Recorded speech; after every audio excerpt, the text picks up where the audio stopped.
اگلا کویسچن بڑا امپورٹنٹ ہے, بلکہ تھوڑا سا میری فیلڈ سے بھی ہے جی. یا اللہ خیر. میں بال پوائنٹس اور ٹی شرٹس وغیرہ کا آن لائن کاروبار کرتا ہوں جسے ڈراپ شپنگ کہتے ہیں. جی ہاں.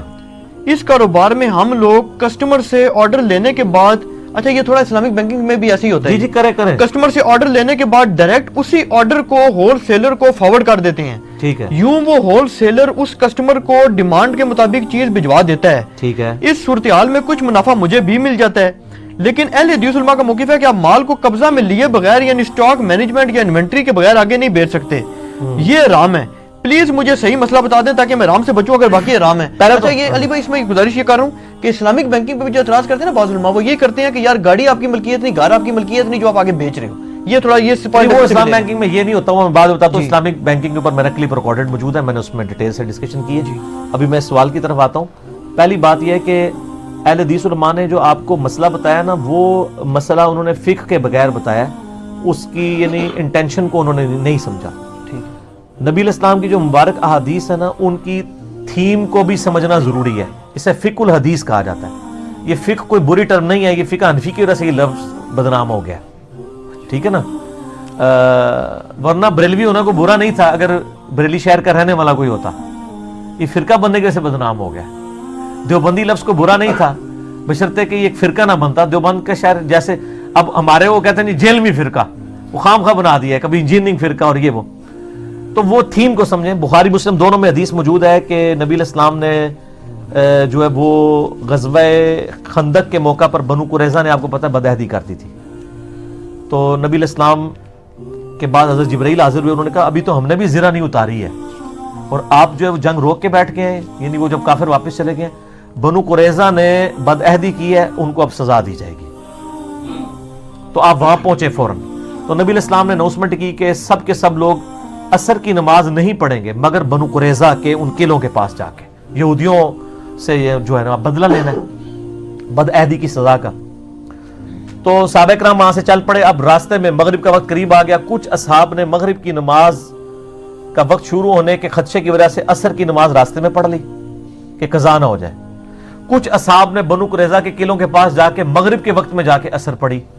اب زور اثر تو جمع ہو سکتی ہے, مغرب عشاء بھی جمع ہو سکتی ہے, لیکن عصر اور مغرب تو نہیں جمع ہونی چاہیے. نماز انہوں نے قضا کر دی.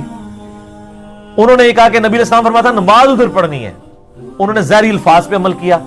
دوسروں نے کہا کہ یہ آپ نے اس لیے کہا تھا کہ جلدی جلدی پہنچو, کوشش کرو کہ عصر تک وہاں پہنچ جائے. ظاہر نبی علیہ السلام کا مقصد یہ تو نہیں تھا کہ نماز وہ قضا کرتے. ٹھیک ہے. دونوں نے اپنے اعتبار سے اجتہاد کیا. نبی علیہ السلام کے پاس مقدمہ آیا, آپ نے دونوں کو کچھ نہیں کہا. حالانکہ جنہوں نے ظاہری حدیث میں عمل کیا تھا نا, ان کو بتانا چاہیے تھا کہ فقہ کو فالو کرتے کہ, لیکن نبی علیہ السلام نے ان کو بھی بینیفٹ آف ڈاؤٹ دیا. ٹھیک ہے. اور اس کے اوپر وہ ایک لطیفہ بھی بڑا مشہور ہے نا کہ وہ ایک کوئی بوڑھی اماں تھی نا, وہ ان پڑھ تھی نا, اس کو ٹائم دیکھنا آتا تھا نا کچھ, تو اس کی دعائیاں جو ہے نا پیک کر کے نا اس کی بیٹی نے اس کے سامان میں رکھ دی اور کہا کہ اماں جی جب وہ فلاں موڑ آئے گا نا, اس موڑ کے اوپر جا کے نا آپ نے دوائی کھانی. یعنی اس وقت وہ جیسے آپ پنڈی سے چلے اور میں کہوں جی جب آپ دینے پہنچیں گے نا تو آپ نے یہ دوائی کھانی ہے, کیونکہ مجھے پتا ہے کہ دینے آپ اس وقت پہنچیں گے جب یہ دوائی کا وقت ہو جائے گا. وہ جناب انہوں یاد نہیں رہا, گڈی اگے ٹور گئی, جیلم پہنچ گئی. انہیں رولا پاتا ہے جی دینے دینے تسی مجھے دسے نہیں دینے, واپس لے کے چلو. وہ گاڑی واپس دینے لے کے گئے, ادھر جا کے اس نے دوائی کھائی. انہیں کہا ہاں جی ہوں جان دو جیلم. ٹھیک ہے.